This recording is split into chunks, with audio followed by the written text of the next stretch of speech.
اور ابراہیم کو یاد کرو جب انہوں نے اپنی قوم سے کہا کہ اللہ کی عبادت کرو اور اس سے ڈرو، اگر تم سمجھ رکھتے ہو تو یہ تمہارے حق میں بہتر ہے۔ تم تو اللہ کو چھوڑ کر بتوں کو پوجتے اور جھوٹی باتیں بناتے ہو۔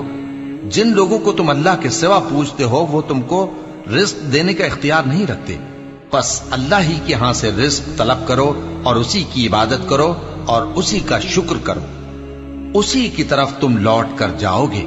اور اگر تم جھٹلاتے ہو تو تم سے پہلے بھی امتیں اپنے پیغمبروں کی تکذیب کر چکی ہیں، اور پیغمبر کے ذمے کھول کر سنا دینے کے سوا اور کچھ نہیں۔ کیا انہوں نے نہیں دیکھا کہ اللہ کس طرح خلقت کو پہلی بار پیدا کرتا ہے، پھر کس طرح اس کو دوبارہ پیدا کرے گا؟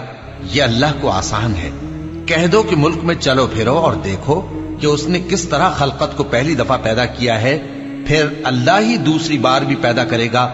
بے شک اللہ ہر چیز پر قادر ہے۔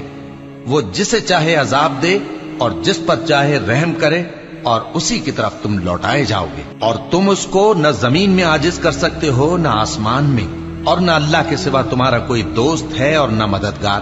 اور جن لوگوں نے اللہ کی آیتوں سے اور اس کے سامنے حاضر ہونے سے انکار کیا، وہ میری رحمت سے نا امید ہو گئے ہیں، اور ان کو درد دینے والا عذاب ہوگا۔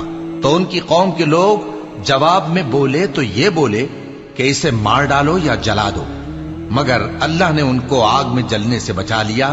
جو لوگ ایمان رکھتے ہیں ان کے لیے اس میں نشانیاں ہیں۔